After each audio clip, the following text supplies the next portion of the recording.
होना कभी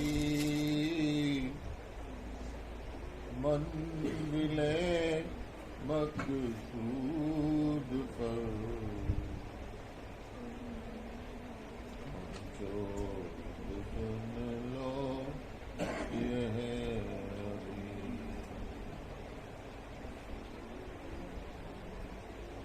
इसलिए सबसे ज्यादा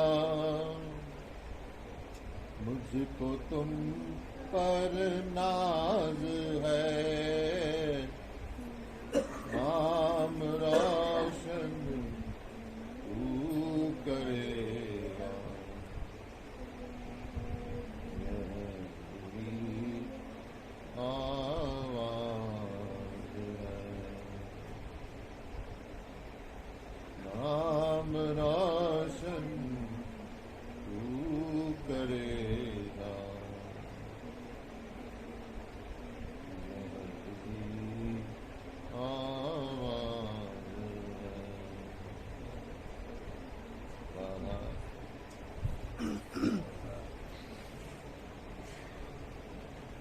ये जो मैंने शुरू किया सत्संग से पहले, क्या होता है, जैसे ही एक माहौल, एक वाइब्रेशन हम लोग बनाते हैं जहाँ बैठते हैं,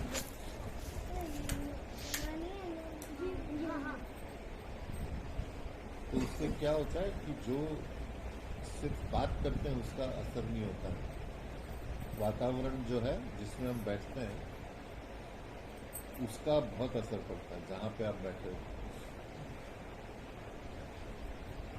तो मैं बार बार हमेशा बोलता हूँ कि यहाँ के सत्संग का एक अलग प्रभाव है। साक्षात मालिक के कुल बैठे हुए यहाँ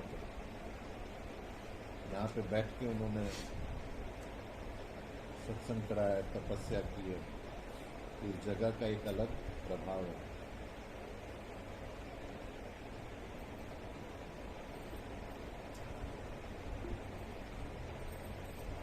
जैसे आज ही आई है जिसकी शादी हुई है, बड़ी सज के आई है। औरत कैसे अपने पति से नई शादी होती है, सज धज के, ऐसे कपड़े पहन के। क्यों? वो एक ऐसा ओकेशन है शादी का, अपने प्रीतम से, पति से मिलने का।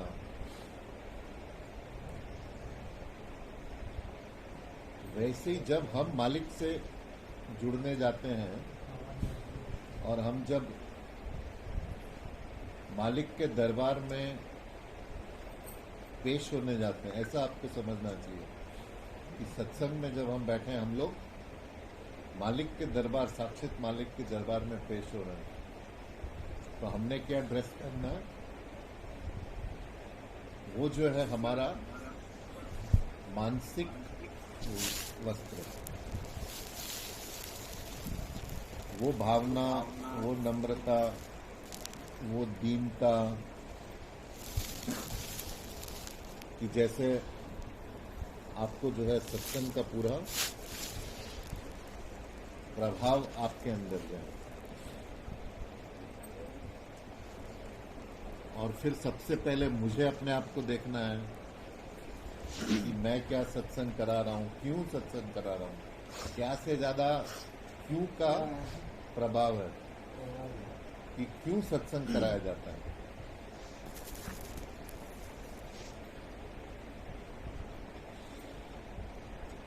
इसका क्या पर्पस है कि मैं दुबई से चल के आके और बहुत शौक से, चाव से महाराज जी की समाधि में आता हूँ। सत्संग तो चलो हो जाता है, बाय द वे संडे आ जाता है तो हम सत्संग करते हैं, लेकिन वो जो महाराज जी यहाँ समाधि पे आने का एक चाव रहता है, एक आकर्षण रहता है, क्या मकसद है, क्यों हम लोग इसके साथ जुड़े हैं, क्यों हम लोग आते हैं सत्संग में, ये आप लोगों को पता होना चाहिए कि क्या मकसद है। तमाशा करना है या फिर हमको हमारे जीवन की गणंत करनी है। वो जीवन की गणंत के ऊपर बहुत मैंने बोला आपको कि क्या चीज़ें, खासकर जो आप लोग नौजवान हो, बच्चे हो,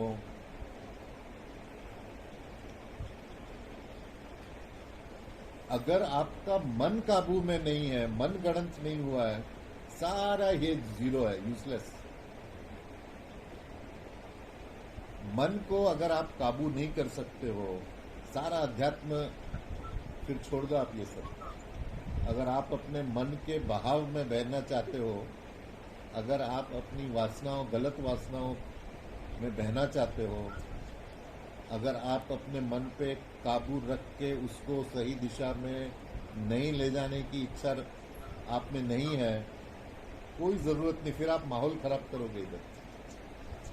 और मुझे भी जो आपकी एनर्जी आती है वो बहुत फिर एक नकारात्मक एनर्जी आती है कि आप किस इच्छा से और किस ध्येय से मेरे साथ जुड़ते हो, ये बहुत इम्पोर्टेंट है। अगर आपको अपने मन की अपने ज़िंदगी में तरक्की नहीं करनी है, फिर कोई फ़ायदा नहीं मेरे साथ जुड़ने का। फिर तो सर्कस हो गया, आओ खाओ पियो जाओ, प्रसाद खाओ, चॉकलेट खाओ। तो सत्संग का ये जो मन गणंत, मन का गणना, तो सबसे पहले क्या है जो बार बार हमारे इसमें, जो आजकल के जमाने में सबसे बड़ी कमजोरी, मैंने क्या बेटा उसमें डिस्टर्बेंस थी, उसको करा दो सर। हाँ अच्छा, नहीं मुझे बोला कुछ चाहिए तो नहीं। मैं क्यों इतने आत्मविश्वास से आप लोगों को बोल दिया कि जो बच्चे हैं खासकर,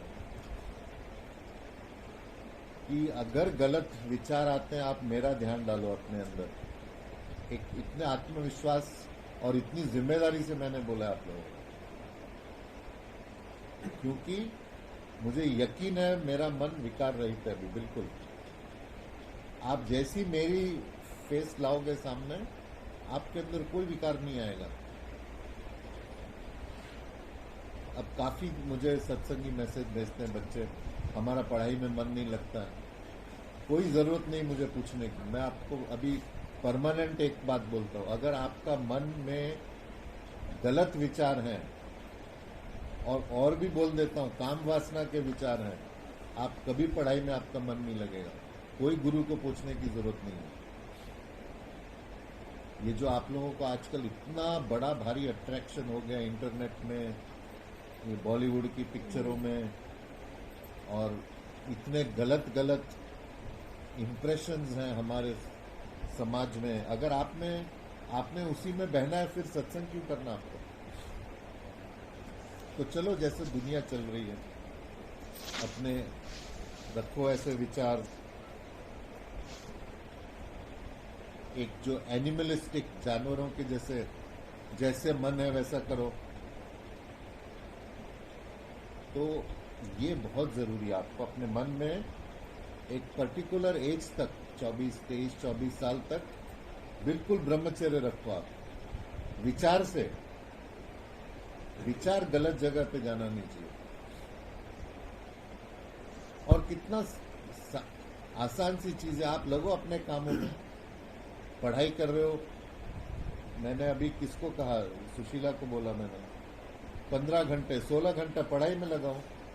आपको तो कुछ जिम्मेदारी नहीं है दूसरी, कम से कम मन तो आपका एकाग्र होना सीख जाएगा। चाहे वो पढ़ाई का फायदा हो आगे नहीं हो अलग बात है, उससे क्या होता है, आपका मन को एकाग्र होने का तरीका पता चल जाता है। और ये नेचुरल मैं जब हमारा मैट्रिकुलेशन था तो मैंने डिसाइड कर लिया मैं गोल्ड मेडलिस्ट बनूंगा इस बार। तो मैं अलग से कमरे में रहता था और मैंने पूरा टाइम टेबल बनाया, 15 घंटा 16 घंटा पढ़ाई करने का। तो आप देखो, जब मेरा मन नहीं लगता था, मन भागता था, मैं अपने आप पैर ऊपर करके और सिर नीचे रख के फिर पढ़ता था। ये नेचुरल था, किसी ने मुझे बताया नहीं था कि ऐसा, उससे क्या होता है। जैसे शीर्षासन आप करते हो, शीर्षासन से क्या होता है, माइंड आपका थॉटलेस हो जाता है। आप लोग अगर कंसंट्रेशन या फोकस नहीं होता है, शीर्षासन करो। लेकिन मेरा क्या हो गया, वो एक प्राकृतिक तरीके से मैं वो करने से मेरा कंसंट्रेशन होता, तो मैं ऐसा करता हूँ। किसी ने मुझे योग नहीं सिखाया था उससे। तो आप जिस चीज़ की इच्छा करते हो, फिर आपका शरीर आपको गाइड करता है, वैसा आपका मन आपको गाइड करता है। लेकिन आपने वो सच्चाई रखनी चाहिए कि मुझे उन्नति करनी है अपने अपने पर्सनैलिटी में। तो ये पहला चीज है कि मैंने सुधरना है। समझी ममता? सबसे पहले ये लाओ कि मुझे अपने आप को अच्छा बनाना है, मुझे अपने आप को ऊंचा उठाना है, मुझे तरक्की करनी है। सबसे पहला तो यही कंडीशन है। अगर आपके अंदर वो नियत ही नहीं है, वो इच्छा ही नहीं है, फिर क्या फायदा सत्संग का। जहां पे आप हो वहां से आगे बढ़ो, ये इच्छा होनी चाहिए। फिर मेरी भी कुछ, मैं भी इसी नियत से सत्संग कराता हूं कि आपका फायदा हो। अगर आपका फायदा नहीं होता है मेरे साथ जुड़ने का, तो फिर बेकार है, फिर तो मेरे में कमी है। अगर आपके अंदर बदलाव नहीं आता, आपके सोच में, आपके व्यवहार में अगर बदलाव नहीं आता, फिर क्या फायदा सत्संग का। तो ये एक बात जो है आप लोग ख्याल में रख के, और फिर हम लोग सत्संग को आगे बढ़ाएंगे।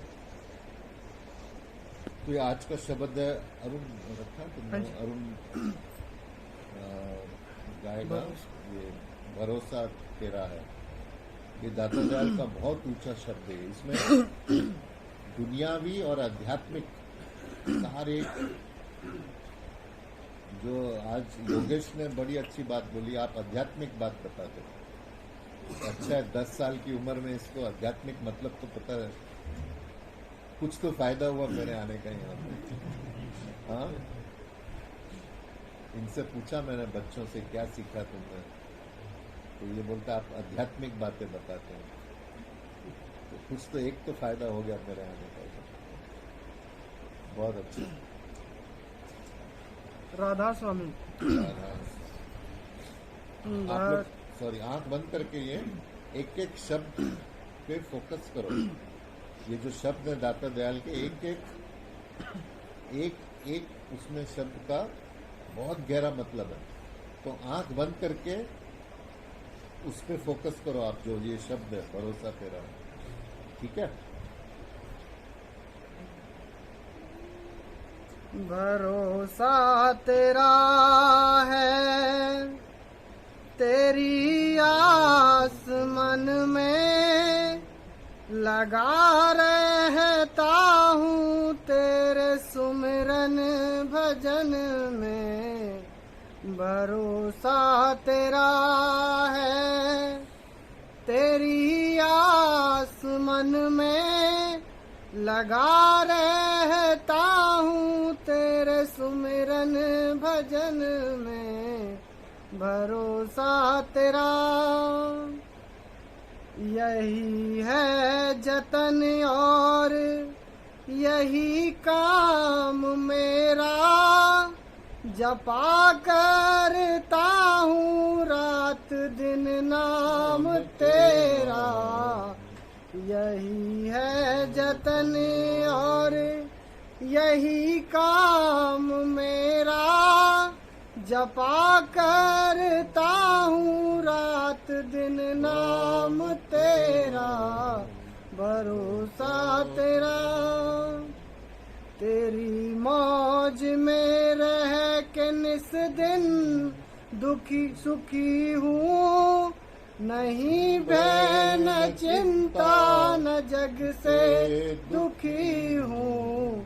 तेरी मौज में रह के निस दिन सुखी हूँ, नहीं भय न चिंता न जग से दुखी हूँ, भरोसा तेरा। खुली आँख से तेरा दर्शन जो पाया, मिटे सहज में मान मद मोह माया।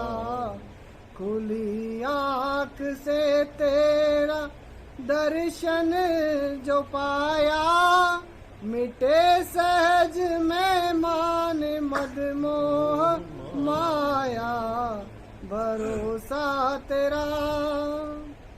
न जोगी न साधु न ज्ञानी बना मैं, न भोगी असाधु न मानी बना मैं।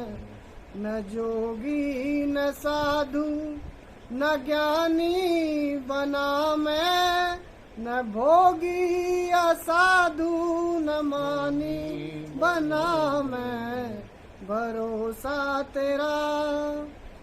जो था पहले अब भी वही रूप मेरा, न व्यापा मुझे काल काहे रफेरा। जो था पहले अब भी वही रूप मेरा, न व्यापा मुझे काल काहे रफेरा, भरोसा तेरा। न जागा न सोया न सुषुप्ति में आया, न आशा निराशा के बहने सताया। न जागा न सोया न सुषुप्ति में आया, न आशा निराशा के बहने सताया, भरोसा तेरा। न दौड़ा न बैठा न लेटा कभी मैं, न माता पिता और न बेटा कभी मैं। न दौड़ा न बैठा न लेटा कभी मैं, न माता पिता और न बेटा कभी मैं, भरोसा तेरा। नहीं ब्रह्म माया का है द्वंद मुझको, न उलझा सका कर्म का फंद मुझको। न ब्रह्म माया का है द्वंद मुझको, न उलझा सका कर्म का फंद मुझको, भरोसा तेरा। सहज रूप है और सहज कर्म बानी, सहज में सहज की सहज हो निशानी। सहज रूप है और सहज कर्म बानी, सहज में सहज की सहज हो निशानी, भरोसा तेरा। सहस दल अनेक और त्रिकुटी की त्रिपुटी, दशाद्वैत की सुन में भी न प्रगटी। सहस दल अनेक और त्रिकुटी की त्रिपुटी, दशाद्वैत की सुन में भी न प्रगटी, भरोसा तेरा। महाशून्य अद्वैत का भाव छूटा, भंवर में नहीं काल माया ने लूटा। महाशून्य अद्वैत का भाव छूटा, भंवर में नहीं काल माया ने लूटा, भरोसा तेरा। अलख हूँ अगम हूँ अनामी बना हूँ, कहूँ कैसे कैसा, कहाँ और क्या हूँ। अलख हूँ अगम हूँ, अनामी बना हूँ, कहूँ कैसे कहूँ कैसे कैसा, कहाँ और क्या हूँ। भरोसा तेरा गुरु राधा स्वामी ने आकर चिताया, मेरा रूप मुझको सहज में लखाया। गुरु राधा स्वामी ने आकर चिताया, मेरा रूप मुझको सहज में लखाया। भरोसा तेरा है, तेरी आस मन में लगा रहता हूँ, तेरे सुमिरन भजन में। भरोसा तेरा। राधा सुन।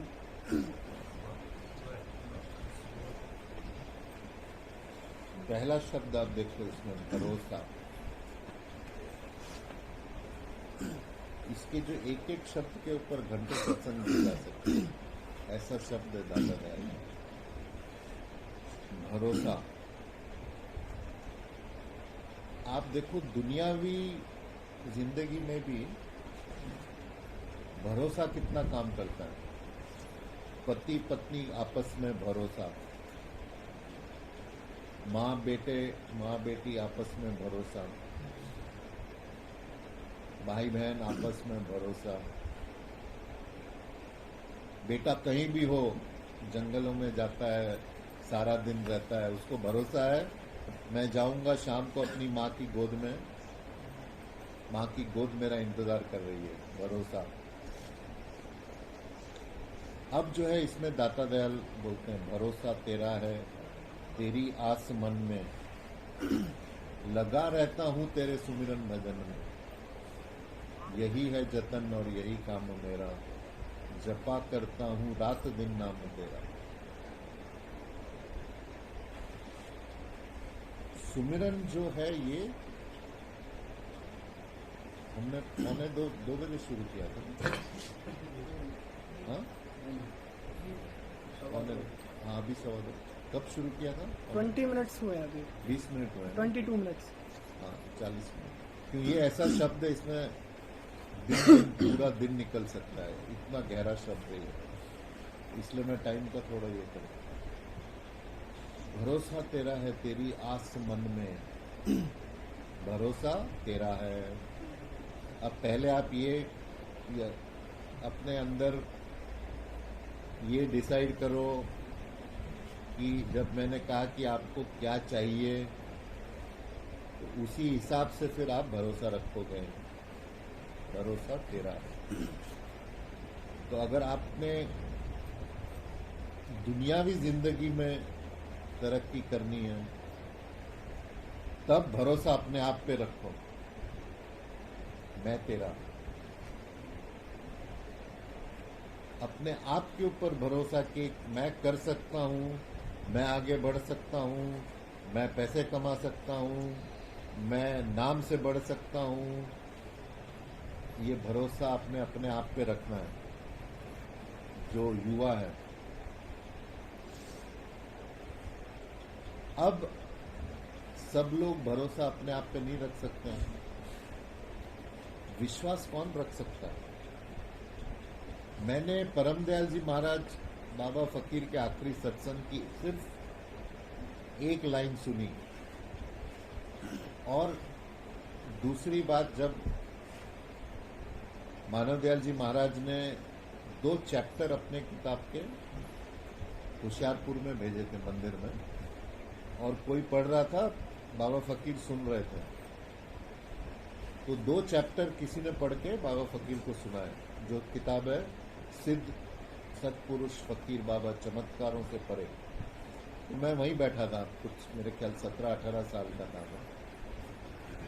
तो परम दयाल जी ने मानव दयाल जी महाराज को एक चिट्ठी लिखी।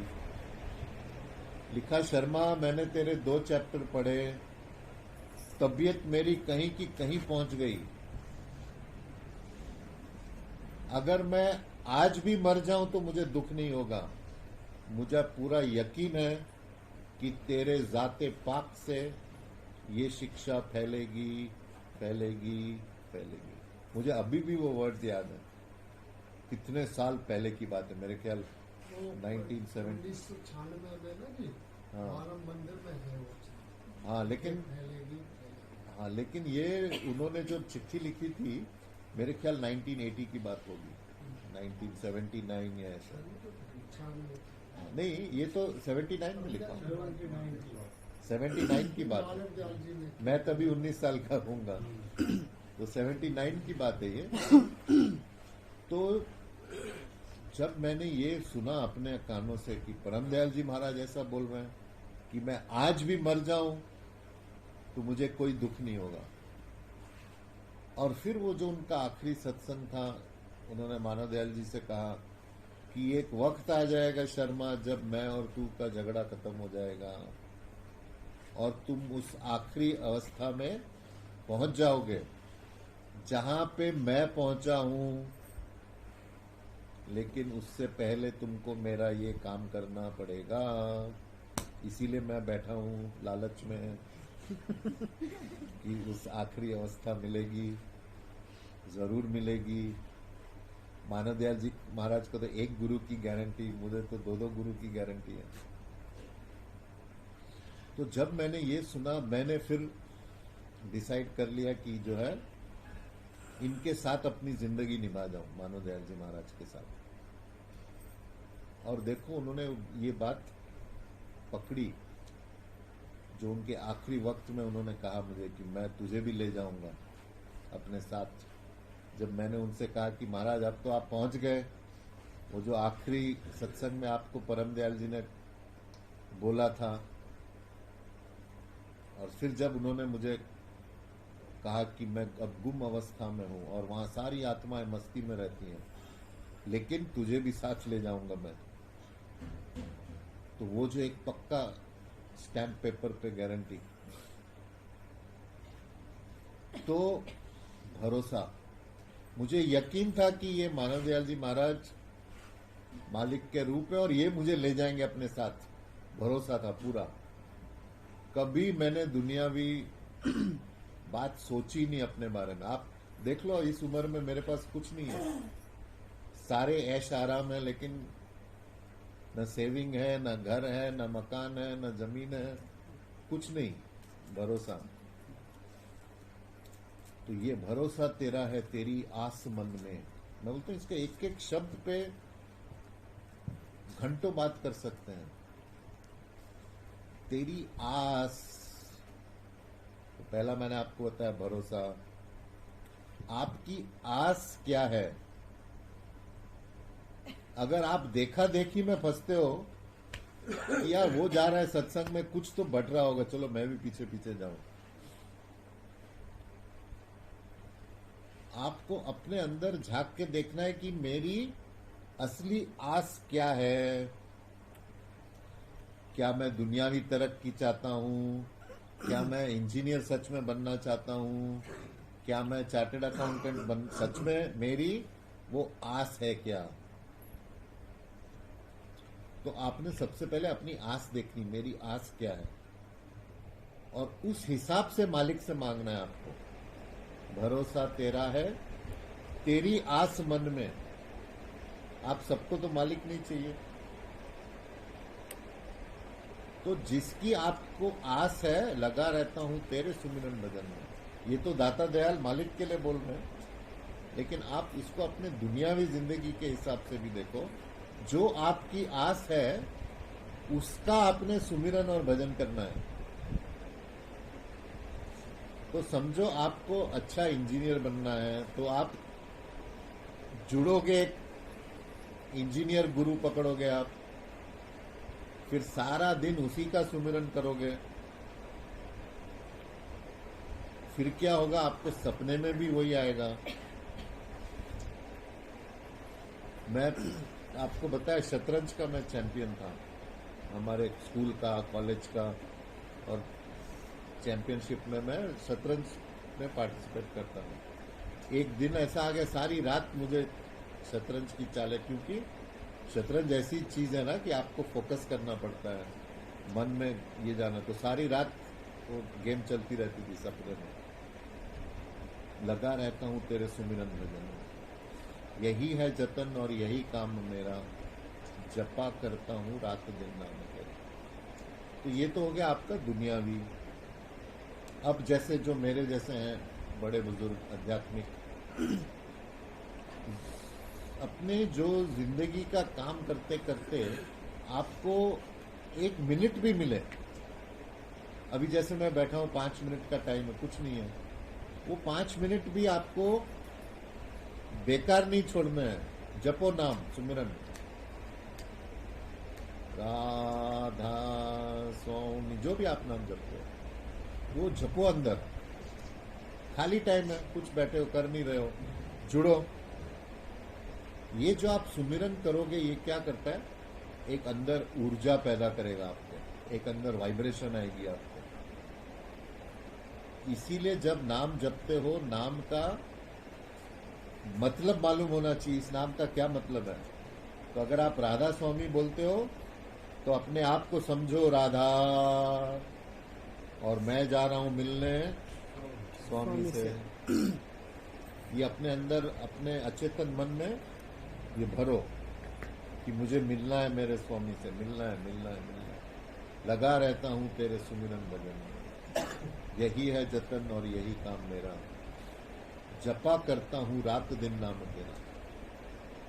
जो मानव दयाल जी बोलते थे, कोई औरत कैसे अपने पति का नाम जपती है, वो थोड़ी सारा दिन सीमा जी बोलती होंगी नरेश नरेश नरेश, नहीं बोलती। वो क्या होता है, आपके अचेतन मन में आपका पति समाया होता है, बिल्कुल आप दुनिया के सब काम कर रहे हो लेकिन आपके अचेतन में पति समाया हुआ है। ऐसा नाम जपना है।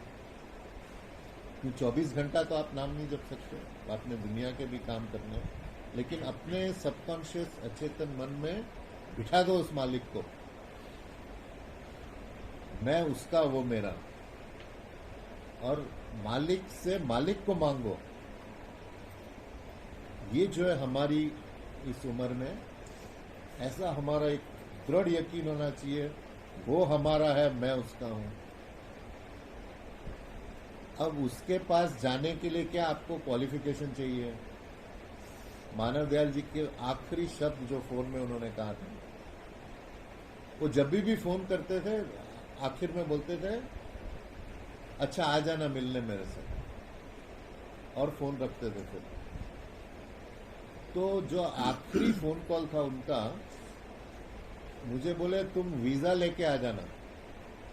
उनको मैं बोल रहा था मैं आपका वीजा बना रहा हूं, आप आओ दुबई। फिर मुझे बोले तुम आओ मिलने मेरे से, वीजा लेके। तो देखो मानव दयाल जी महाराज की, ये मेरे अपनी कल्पनाएं, सही हो गलत हो, उनकी फेवरेट किताब जो थी मानव दयाल जी महाराज की थी, the science of God realization. ये बाबा फकीर की लिखी, कि मालिक को रियलाइज करने का, मालिक को अनुभव करने का विज्ञान। तो मानव दयाल जी महाराज ने मुझे वो किताब दी और बोला तुम इस किताब से दुबई में सत्संग शुरू करो। हम लोग 15 दिन में एक बार सत्संग करते थे। तो मैं पढ़ता गया वो किताब, और वहां एक लाइन थी लिखी कि मालिक के दरबार में जाने के लिए गुरु आपका वीजा इश्यू करता है। वीजा लिखा हुआ था उधर। तो समझो अगर आपने दुबई जाना है या अमेरिका जाना है, आपको क्या करना पड़ता है? इंटरव्यू देना पड़ता है, वीजा की क्वालिफिकेशन होता है, आपकी कितनी इनकम है, आप कहीं वहां जाके सेटल तो नहीं हो जाओगे, आपकी उम्र कितनी है, तो वो क्वालिफिकेशन होती है वीजा के लिए, तब आपके ऊपर वीजा लगता है। तो वहां मालिक के दरबार में जाने के लिए आपको कुछ शर्तें पूरी करनी पड़ेगी यहां पर। और हमारी इसमें उम्र में क्या एक ही शर्त है बस, हम कितनी श्रद्धा, कितने प्रेम, कितने जज्बात और कितने फोर्स से शरणागत होते हैं। शरणागत जो कृष्ण ने अर्जुन को गारंटी दी, तुम सब धर्म छोड़ के मेरी शरण में आ जाओ, मैं तुमको सारे पापों से मुक्त कर दूंगा, गारंटी दी। ये भी मानव दयाल जी महाराज का फेवरेट श्लोक था, सर्वधर्मा परित्यज्य हाँ,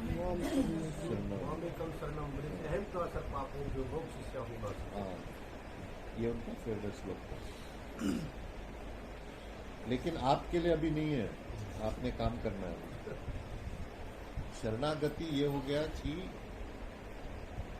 ये आप ऐसा समझो जैसे आप चल रहे हो, जब आप यंग हो सब मैं हूं बस, फिर धीरे धीरे धीरे धीरे धीरे ठोकरें लगती जाती है और फिर आखिरी अवस्था में पूर्ण शरणागत होता है आदमी।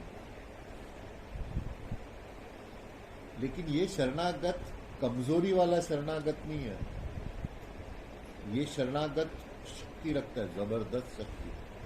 आप देखो मानव दयाल जी महाराज ने कैसे मेरे सामने कितने रोज चमत्कार करते थे, लेकिन अगर आप बाहर से देखो तो 4 आदमी उनको उठा रहे हैं, डॉक्टर उनको ये दे रहा है, तो ये जो सारा खेल बाहर से होता था, लेकिन अंदर की बात कुछ और थी।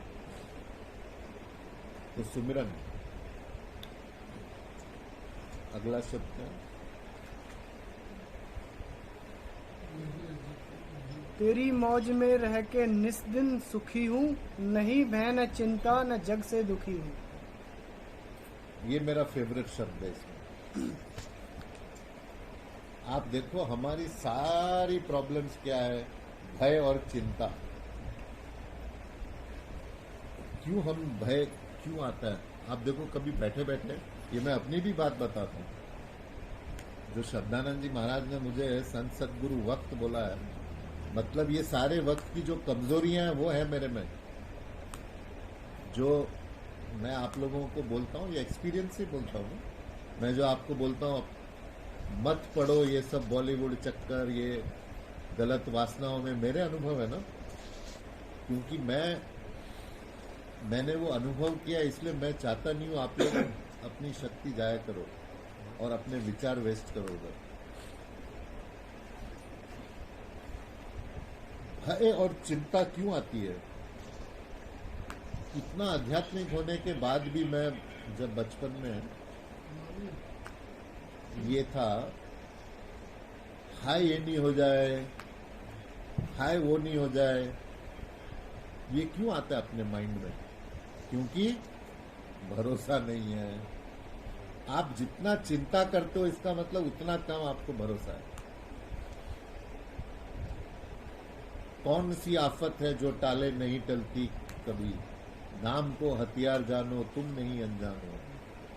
कोई ऐसी प्रॉब्लम नहीं है जो जिसका हल नहीं है। अगर मालिक आपको कोई तकलीफ देता है, वो साथ में उसका हल भी आ रहा है पीछे। आप बस थोड़ा सा धैर्य रखो और धैर्य के साथ ग्रैटिट्यूड, आभार, हाँ, आभार प्रकट, कृतज्ञता, पेशेंस एंड ग्रैटिट्यूड। जब भी आपके ऊपर तकलीफ आए, ये 2 बात आप मेरी याद रखो बस। ये पक्का इलाज है भय और चिंता का। तेरी मौज में रह के निस्दिन सुखी हूं, नहीं भय न चिंता न जग से दुखी हूं। खुली आंख से तेरा दर्शन जो पाया, न व्यापे मुझे मान मद मोह माया।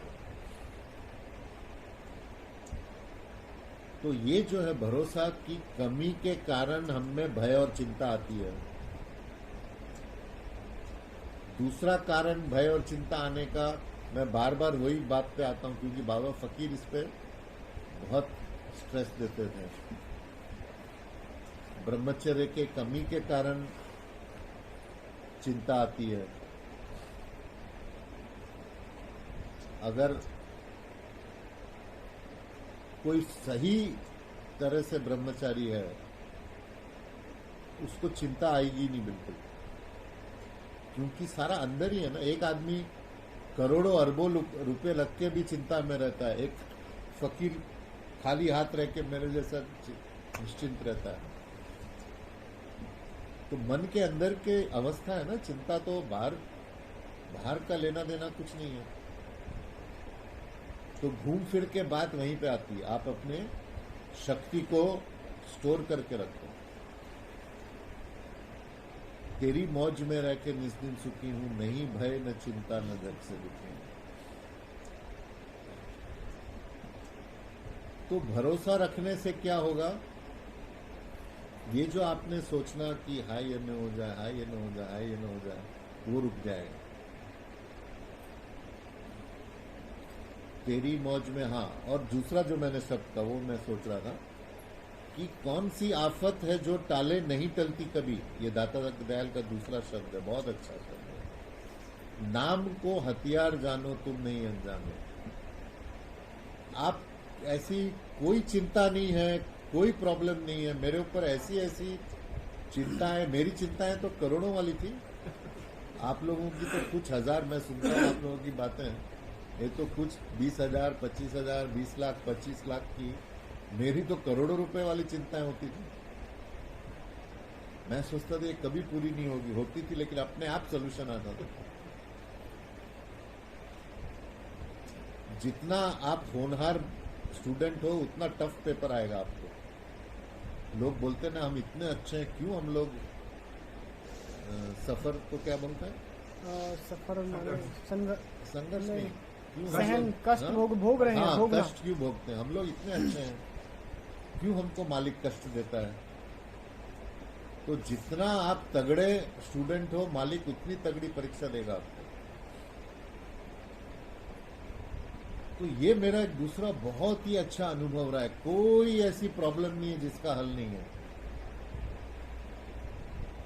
अभी मेरी एक फ्रेंड होती थी बचपन की, तो एक बार उसकी माँ ने सारा मुझे 1 घंटा सुनाया, ये चिंता वो चिंता, ये मेरी लड़की पढ़ती नहीं, ये नहीं वो नहीं, तुम उसको समझाओ। सारी करीब 1 घंटा मुझे अभी भी याद है। अच्छा, आज वो मेरी उम्र की लड़की थी। आज देखो आप प्लेबैक करो, वो अपने लड़की के बारे में वही चिंता कर रही है जो उसकी माँ उसके बारे में कर रही थी। वो बोल रही है मेरा लड़का है, पढ़ता नहीं, इसका मन 10 मिनट बैठता नहीं एक जगह, ये वो क्या करेगा। मेरे इमीडिएटली बोला यही बात तेरी माँ तेरे बारे में बोलती थी, इसको लड़का कौन देगा, ऐसी है वैसी है, व्यर्थ की चिंता। मैंने बोला देख आज तो तू बन गई, इतना अच्छा पति मिल गया, सब हो गया, सेट हो गई, तेरी माँ ने 1 घंटा मेरा दिमाग खराब किया। तो हम लोग उसको मैन्युफैक्चर करते हैं, उसको हम लोग क्या बोलते हैं, हाँ उत्पादन, चिंताओं का उत्पादन। ये नया आज कि नहीं, ये चिंता प्रोड्यूस करो चिंता। और भय और चिंता क्या होता है, ये आपकी पूरी अंदर के आपके सिस्टम को अफेक्ट करता है। ये बीमारियां आती हैं, क्या क्या होता है, तो ये आप बता दो। तेरी मौज में रह के निस्दिन सुखी हूं, नहीं भय न चिंता न जग से दुखी हूं। खुली आंख से तेरा दर्शन जो पाया, मैं बता रहा हूं इसके एक एक शब्द पे आप फोकस करो। खुली आंख से तेरा दर्शन जो पाया, मिटे सहज में मान मद मोह माया। अब एक तो क्या है खुली आंख, जो मैंने आपको बताया, मैं हमेशा आपको बोलता हूँ सत्संग में अपना मन, अपनी कॉन्शियसनेस खुली रख के आओ। क्यों, ये यहाँ पे मैं नहीं बोल रहा हूँ, आपको मैं गारंटी देता हूँ, ये 100% नहीं 1000%, ये सत्संग मैं नहीं कराता हूँ, कि जिस टाइम मैं इधर से बाहर निकला मैं अलग ही आदमी होता हूँ। यहाँ पे वो करा रहे सत्संग। जब मैं समाधि लगाता हूँ सत्संग से पहले, तो मैं जब तक खाली नहीं होता हूँ मैं सत्संग शुरू नहीं करता हूँ। जैसे ही मैंने समाधि लगा के मैं खाली हुआ, मैं सत्संग शुरू करता हूँ। क्योंकि मेरा ख्याल और मेरी जो इंटेंशन जो होती है, इंटेंशन क्या, जो मेरा इरादा, वो ये होता है कि मेरे में तो अभी मैंने आपको बताया मैं सफर में हूं। तो जब तक मुझे यकीन नहीं होता है हाँ भाई आ गए मेरे मास्टर, तब मैं सत्संग शुरू करता हूं। तो खुली आंख से तेरा दर्शन जो पाया, मिटे सहज में मान मद मोह माया। ये एफर्ट का काम नहीं है अध्यात्म। समझा योगेश? आज बहुत खुश हो गया मैं इसकी बात सुनकर कि कम से कम कोई तो मेरा सत्संग सुनता है। हाँ? कोई और सुने ना सुने, योगेश सुनता है। खुली आंख से तेरा दर्शन जो पाया, मिटे सहज में मान मद मोह माया। ये जो मार्ग है, आप देखो इनका जो आप मिले हो, जो मानव दयाल जी से मिले हैं, जो बाबा फकीर से मिले हैं, या जो शब्दानंद जी महाराज से मिले हैं, सहजता। आप जैसे अगर शब्दानंद जी महाराज को बाहर मिल लो कहीं पर, आपको लगेगा ये संत है। आप समझोगे अरे ये तो कोई मामूली सा कहीं क्लर्क होंगे, ऐसा सहज। क्यों ऐसा व्यवहार होता है? क्योंकि उन्होंने अहंकार छोड़ दिया होता है। शब्दानंद जी महाराज की सबसे बड़ी जो खासियत थी उनका ब्रह्मचर्य। और मैं क्यों बार बार बोलता हूं, मैं आपको बता रहा हूं, उस रात को जो 1-2 घंटे का सत्संग मुझे कराया उन्होंने, बहुत सी बातें होती, मैं धीरे धीरे बताऊंगा वो। उसमें से ये एक बात थी कि मैं जब बैठता हूं यहां पर, अगर मैं ये भी फर्क करूं, ये औरत है, ये लड़की है, ये लड़का है, ये आदमी है, तो मेरी वो गिरावट है।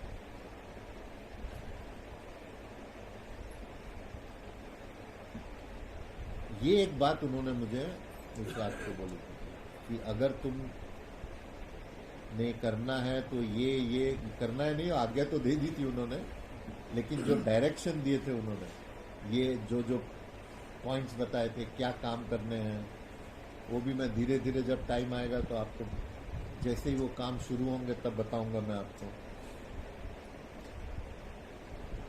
सो ऑफ द मेनी थिंग्स जो उन्होंने मुझे बोले थे, ब्रह्मचर्य का बात उन्होंने बताई। और शब्दानंद जी महाराज स्थित थे ब्रह्मचर्य में। मैं तो उनको 82 से उनके साथ में टूर कर रहा हूं। 82 से जब भी हम मानव दयाल जी महाराज से फ्री होते थे, मैं उनके साथ ही बैठता था। तो ये जो सहजता, कोई अहंकार नहीं। मानव दयाल जी महाराज का ऐसे खड़े रहते थे हुजूर 24 घंटे। आप देखो क्या भक्ति थी उनकी गुरु की। 24 घंटे नतमस्तक, 24 घंटे शरणागति, 24 घंटे ये रहना अवेयर कि मेरे गुरु को क्या चाहिए। तो वो नहीं पहुंचेंगे तो कौन पहुंचेगा? और फिर उससे क्या आती है? सहजता। गुरु आपके अहंकार को खत्म कर देता है। मिटे सहज में मान मद मोह माया। वैसे मान का जाना इतना आसान नहीं है। बड़े बड़े, सबसे ज्यादा तो मैं अब 4 महीने से काम कर रहा हूं, सबसे ज्यादा मान मद मोह गुरुओं में होता है। ये आध्यात्मिकता में मैं सोच रहा था मैं दुनिया से बच के आऊंगा इधर, आध्यात्मिकता में ज्यादा प्रॉब्लम है। क्यों? सहजता नहीं है। वो सहजता बहुत जरूरी है, क्योंकि जो काम आप सहज से करोगे, आप देखो मैं क्रिकेटर था तो क्रिकेट का एग्जांपल देता हूं। जो बहुत अच्छा बैट्समैन होगा ना, जब वो बैटिंग करेगा आपको लगेगा कि कितना आसान है बैटिंग करना। जैसे आप हमारे टाइम में सचिन तेंदुलकर होता था, तो वो जब खेलता था ऐसा लगता था कितना आसान है क्रिकेट। जो गुरु जितना कंफ्यूजन को जो भी कंफ्यूजन जो आप अगर समझ रहे हो, भ्रमित उलझन, हाँ भ्रमित भ्रम, हाँ। तो जो जितना उलझन या भ्रम में होगा वो उतनी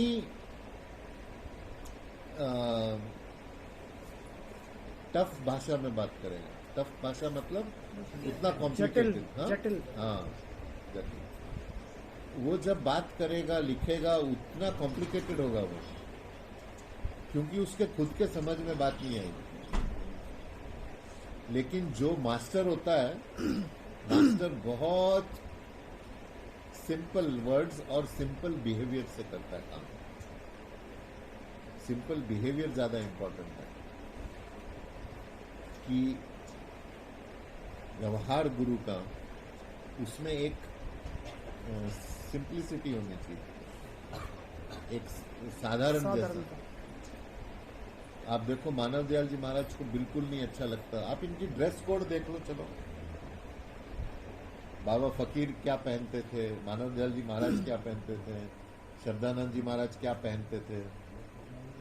वो कोई नहीं ऐसा आडंबर नहीं होता था।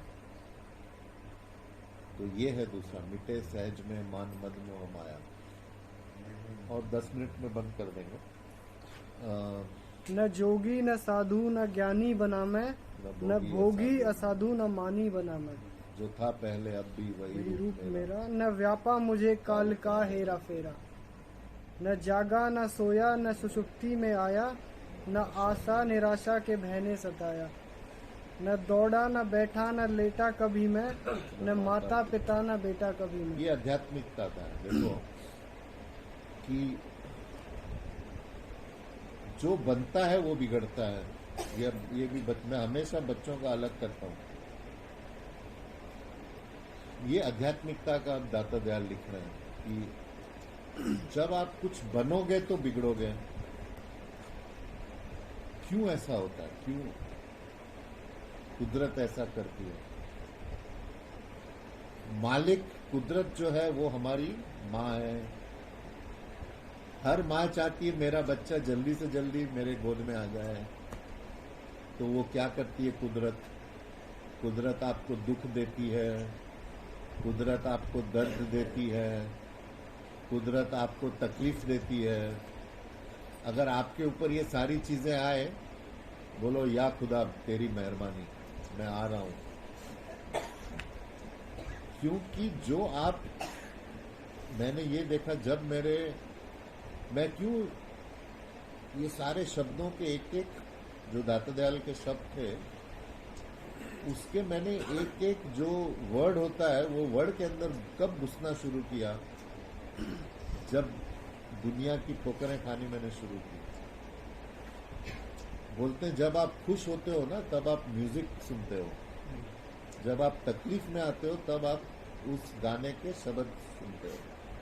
आप देखना कभी, हम लोग रोज गाते थे चरण चरण की वंदना नित कोई और न काम, गुरु बसे चिता है मेरे, न तेरी शरणागत हुआ किसकी रातू आस, गाते थे। लेकिन जब तकलीफ आई फिर मैंने वो वर्ड दिए, तेरी शरणागत हुआ अब किसकी रातू आस, आस तो तेरी दया की जैसे वो अंदर से निकलते दिल से। हाँ, पहले तो बस गाते थे महाराज जी आ गए गा रहे, लेकिन जब डंडा पड़ा तब जो है तेरी शरणागत हुआ। तो ये होता है जब कुदरत आपको, और ये बाबा फकीर ने कब बोला मुझे, जब मैं 20 साल का था। बोले जब ठोकर तुम खा जाओगे तब आना इस तरफ। तो उन्होंने पहले ही मुझे वार्न किया था कि बेटा ठोकर खाओगे तब आपका अध्यात्म परिपक्व होता है। लेकिन आपको उस अनुभव से फायदा उठाना चाहिए। हम लोग क्या करते हैं मिस्टेक, हम लोग जो मालिक हमको अनुभव देता है हम लोग मालिक को करेक्ट करते हैं, अरे यार ये गलत कर दिया भगवान, उसको बचा लेना चाहिए था, मर गया वो, अरे मेरा घाटा हो गया, भगवान फायदा कराना चाहिए था। हम लोग भगवान को सिखाते हैं मालिक को, अरे मालिक ये करो, क्या जो एक बूंद होता है या जो एक लहर होती है वो सागर के साथ बहे, उसमें उसकी भलाई है। अगर लहर सागर को बोले कि यार सागर तू ऐसा चल क्योंकि मुझे इस तरफ जाना है, वो सागर लहर को डायरेक्ट करता है, तब लहर भी खुश रहेगी। तो अगर मालिक ने किसी को छीना है हमसे, मालिक ने हमारा घाटा कर दिया है, मालिक ने हमको बीमार कर दिया है, उसका फायदा उठाओ, उस सिचुएशन का फायदा क्या उठाओ, चलो वैराग की तरफ। आपके लिए नहीं, अभी आप छोटे हो, आपने लड़ना है, आपने जिंदगी से लड़ना है कि ये गलत हुआ है, मैं इसको ठीक करूंगा। यंग एज में ये नहीं, ये मैं बूढ़ों की बात बता रहा हूं, आप मत बोलो ठीक है। जो जवान होता है, जवान में लड़ने की ताकत होनी चाहिए। आपको वो कहानी ये हमेशा हर बच्चों को इंस्पायर करनी चाहिए, कहानी उपनिषदों की है, जो मानव दयाल जी ने एक बार जिक्र किया था कि दो पक्षी थे, उन्होंने एक दिन सोच लिया कि हम सागर को सुखा देंगे, और तब जाके सागर की लिमिटेशन तय हुई। तो यंगस्टर को ऐसे सोचना है, मैं सब कुछ कर सकता हूं, मैं साक्षात मालिक का रूप हूं, कोई ऐसी चीज नहीं है जो मैं नहीं कर सकता, ऐसा यंगस्टर को सोचना चाहिए। फिर जब डंडे पड़े फिर अलग बात है, फिर आओ इस तरफ। आप पहले ही हथियार डाल दोगे तो आपका वैराग में वो ताकत नहीं होगी। पहले अपने आप को पूरा जलाओ ना, खत्म करो, फिर जब राख बन जाए तब पता चलेगा हाँ मैं तो कुछ भी नहीं। तो यंगस्टर ने ये बात नहीं सोचनी है। तो क्या बात की, आपने डाइवर्ट कर दिया मुझे कि इसकी रात को हाँ, तकलीफ मालिक देता है, उसमें आप एक पॉजिटिविटी देखो कि मालिक बुला रहा है मुझे, टाइम आ गया मेरा। और फिर जो है आप उस वैराग से, उस विरह से आप जुड़ो मालिक से, क्योंकि आखिर तो सच्चाई यही है ना कि ये सारा एक सपना है, कुछ नहीं है ये। आप देखो 25 साल पहले की बात, तो सपना ही लगेगी ना आपको, खत्म हो गई। लेकिन उस समय हम लोग सोचते यही दुनिया है, यही सब कुछ है। मुझे याद है मैं छोटा ऐसे ही था, 8-9 साल का, मैं सोचता था ये बड़े संत हैं, बाबा फकीर, ये क्यों नहीं इंडिया को क्रिकेट में जिताते हैं, काय के संत हो गए, कुछ संत इंडिया को हर क्रिकेट मैच जीतना चाहिए। क्यों, बुद्धि उतनी थी मेरी। तो मालिक हमको ये सारे अनुभव देता है ताकि हम लोग आध्यात्मिकता में बड़े आ जाए। तो दुख जो भी आते हैं हमारे, कुछ लोग होते हैं जो अपने पिछले जन्मों के अनुभव से गुजर चुके होते हैं। ये जो मुझे बाबा फकीर ने एक बार कहा था कि वो फिर एक एक्सेप्शनल आत्माएं होती हैं। वो बचपन से, विवेकानंद 5 साल की उम्र में सफेद प्रकाश देखते थे, वो अलग होती है, वो अलग आत्माएं होती हैं, बहुत एक्सेप्शनल सोल्स होती हैं। तो क्या था वो शब्द, न दौड़ा न बैठा न लेटा कभी मैं, न माता पिता न बेटा कभी मैं। देखो माता, हम लोग ये जो है सारा जो मैं बता रहा था अभी, कि कोई माँ बनता है, कोई बेटा बनता है, कोई औरत बनती है, कोई पति बनता है।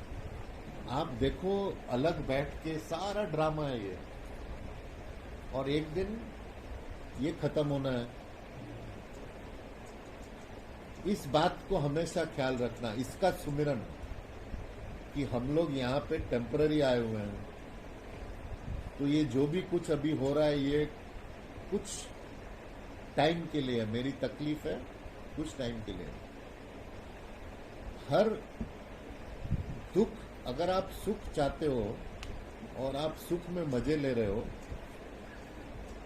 तो ऐसा तो आप नहीं बोल सकते हो ना कि मैं फिर दुख नहीं आएगा।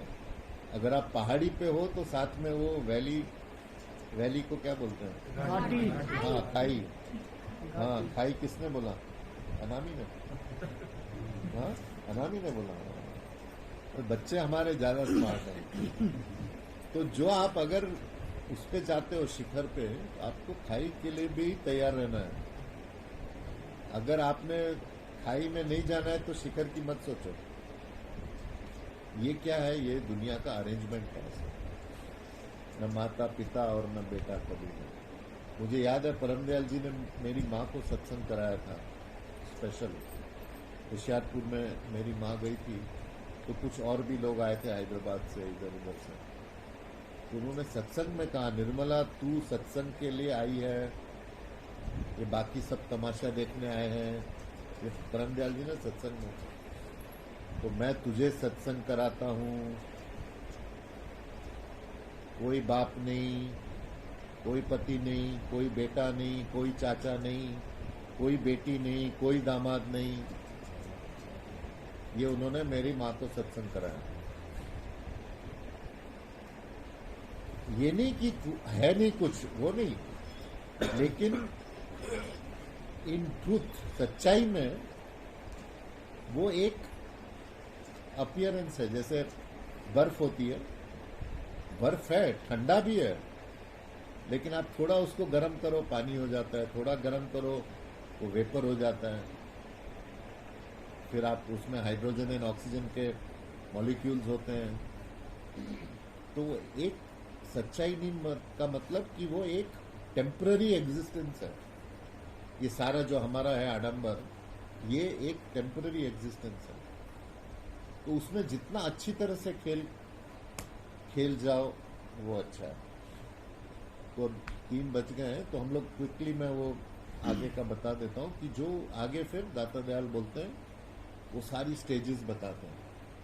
सहज दल अनेक और त्रिपुटी की त्रिपुटी, दशाद्वैत की सुन्न में भी न प्रगति, महाशून्य अद्वैत का भाव छूटा, भंवर में नहीं काल माया ने लूटा, अलग हूँ अगम हूँ अनामी बना हूँ, कहूँ कैसे कैसा कहाँ और क्या हूँ, गुरु राधा स्वामी ने आके चुकाया, मेरा रूप मुझको सहज में बताया।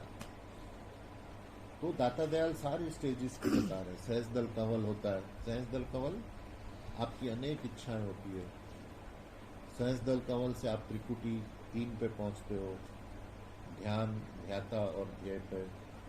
त्रिकुटी के स्थान पे बच्चों को ध्यान लगाना चाहिए। बच्चे, ये जो स्थान होता है, आप जब तक साधन नहीं करोगे आपकी विल पावर नहीं बढ़ेगी। आपके अंदर एक इतना जबरदस्त स्ट्रांग सामान दिया है मालिक ने। मैं क्यों साधन पे जोर डालता हूं? जब तक आप साधन मेडिटेशन नहीं करोगे आपकी इच्छा शक्ति नहीं बढ़ेगी। क्यों एक बच्चा पैदा होता है वो बोलता है मैंने ये बनना है, बचपन से उसको पता होता है। तो इच्छा शक्ति जबरदस्त होनी चाहिए कि मैंने ये करना है, मैंने ये करना है, मैंने ये करना है। त्रिकुटी की त्रिकुटी, सहज दल अनेक त्रिकुटी की दशा द्वैत की शून्य में भी न प्रगति। महाशून्य तक मन होता है। महाशून्य अद्वैत का भाव छूटा, भंवर में नहीं काल माया में छूटा। तो ये जो स्टेजेस हैं ऊपर की, अलख, अगम, अनामी, अभी इसको नाम का मतलब पता चल गया कि ज्ञान ये है अगम, वो ज्ञान में आना। प्रैक्टिकल यानी वो आपके एक तो होता है जानना, दूसरा होता है मानना, तीसरा होता है उस रहनी में रहना। वो होता है जब आप उस रहनी में हो, तब जो है आप देखो उसका प्रभाव पड़ता रहेगा। अलग हूं अगम हूं अनाम। गुरु राधा स्वामी ने आके चिताया। ये अभी हमने फास्ट ट्रेन पकड़ ली, 3 बज रहे, तो इसके ऊपर दिनों दिन सत्संग चल सकता है। गुरु राधा स्वामी ने आके चिताया, मेरा रूप मुझको सहज में लखाया।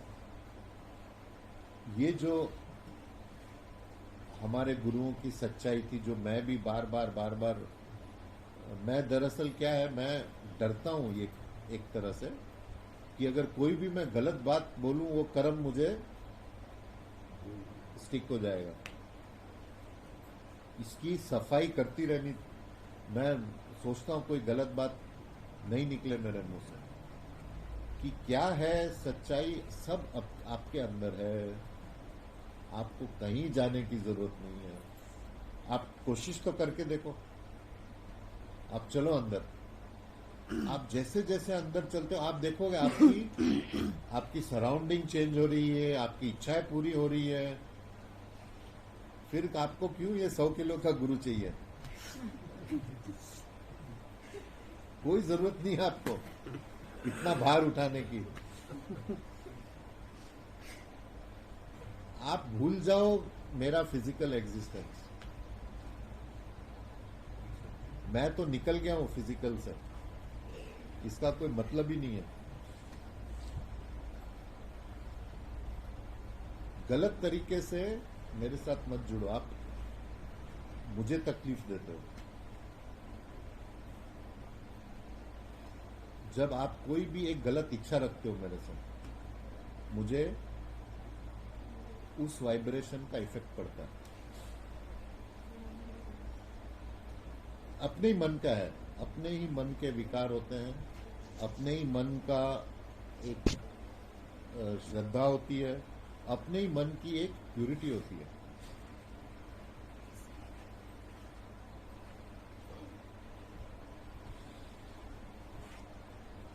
इसके ऊपर हम लोग किसी दिन और बात करेंगे कि अगर मुझे अपनी सफाई करनी है, आपको भी अपनी सफाई करनी है।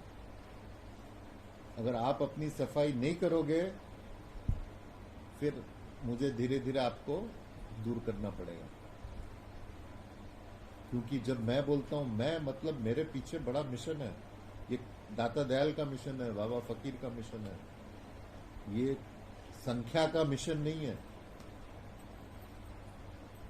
मेरी माँ ने वो जो सत्संग मुझे कराया था, 4-5 भी हो बहुत हो गया। वो जो उन्होंने मेरी माँ ने मुझे बोला था कि जब गुरु का काम करोगे,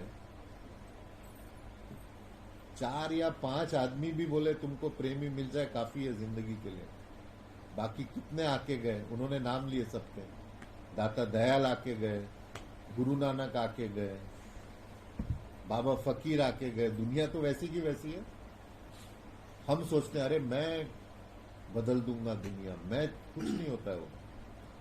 आखिर अपने कुछ गिने चुने 8-10 लोग होते हैं जिनके साथ एक प्रेम का एक रिश्ता कायम हो जाता है। बाकी फिर शिक्षा चलती रहती आगे। कौन उससे फायदा उठा ले क्या पता। मैं आपको इसीलिए बता रहा हूं, अगर आपने मेरे से जुड़ना है, आपको अपने अंदर की सफाई बहुत जरूरी है। नहीं तो प्लीज मत आओ आप सत्संग में, माहौल खराब होगा। अब मैंने आज नरेश जी को बोला कि इनके गुरु प्रसाद जी के घर का एक पूरी फोटो, इनके ऊपर में आर्टिकल लिखना है मुझे, कि जो बाबा फकीर की सारी शिक्षा है इन्होंने उतारी है अपने परिवार में। इसके ऊपर मैं पूरा आर्टिकल मानव मंदिर में छापूंगा, फेसबुक में, हमारे वेबसाइट में, कि क्या हमारी शिक्षा है। एक आदर्श परिवार, शांति से रहता हुआ, साथ में रहता हुआ, बहुत बहुत यूनिक इनकी। मैं बहुत खुश हुआ वहां पर। और फिर जब उस लड़की ने मुझे बोला कि सारे देवी देवताएं का वास है यहाँ पर, उससे मुझे और इफेक्ट पड़ा। तो ये जो है प्रैक्टिकल आध्यात्मिकता, ये हमारा ध्येय है, ये हमारी कुंजी है। आप लोग सब सत्संग अटेंड करो और फिर मन में जो सोचना है सोचते रहो, गलत सलत, तो सारा बेकार हो जाएगा। जैसी गलत थॉट आए खत्म करो। जैसे समझो आप अर्जुन जैसे निकले हो गन लेके, मैं ऐसा करता था जब मैं यंग था। मैं अपने माइंड में लेके चलता था, मेरे पास एक गन है, जो भी गलत थॉट आए शूट करो। तो वो जो आपकी कमाई हो जाएगी ना एक जवानी में, ये सारी आपकी लाइफ में रहेगी आपके साथ। ज्यादा नहीं, आपको 25 साल रखना है अपने आप को बिल्कुल शुद्ध। फिर आप देखोगे आपके आगे की जिंदगी में ये थॉट्स आएंगे ही नहीं आपके माइंड में।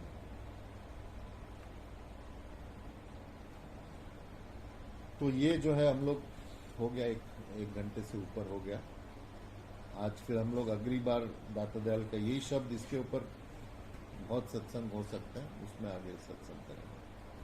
तो आप अभी जब भी ये बोलो ना राधा स्वामी अलग अगम अनामी, फिर इसके शब्दों पे आप फोकस करो। ये जो हम लोग गाते हैं ना राधा स्वामी, ये मानव दयाल जी महाराज ने जब लंबी ड्राइव पे जा रहे थे हाईवे पर, तभी उन्होंने ये बनाया। आप देखो कितनी गहराई है इस शब्द में। राधा स्वामी अलग अगम अनामी, राधा स्वामी सारा आप पढ़ो वो शब्द का, बनकर आए परम फकीर, एक एक शब्द में गहराई है। और वैसा ही वो चरण शरण की वंदना।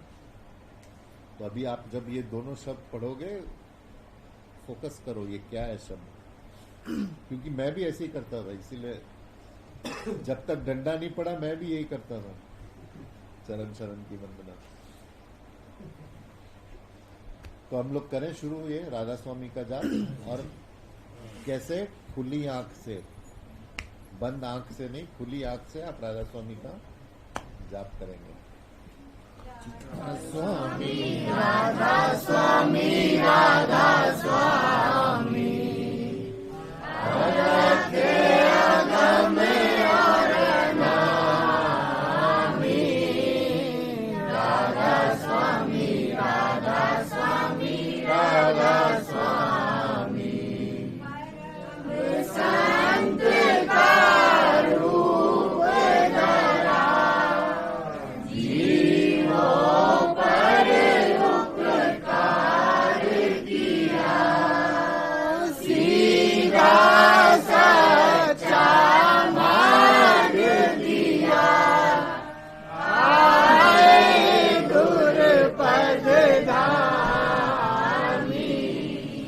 राधा स्वामी राधा स्वामी राधा स्वामी, कर आए परम फकीर, हरने सब जीवों की पीर, परम दयालु दानी वीर, नाम दान के गामी, राधा स्वामी राधा स्वामी राधा स्वामी, राम भी हो और कृष्ण भी तुम महावीर और बुद्ध गौतम, अक्षर ब्रह्म और पुरुषोत्तम, सब नामों में अनामी, राधा स्वामी राधा स्वामी राधा स्वामी, मानवता का किया प्रसार, निज अनुभव का दे दिया सार, ऐसे गुरु जी को बारंबार नमामि नमामि नमामि, राधा स्वामी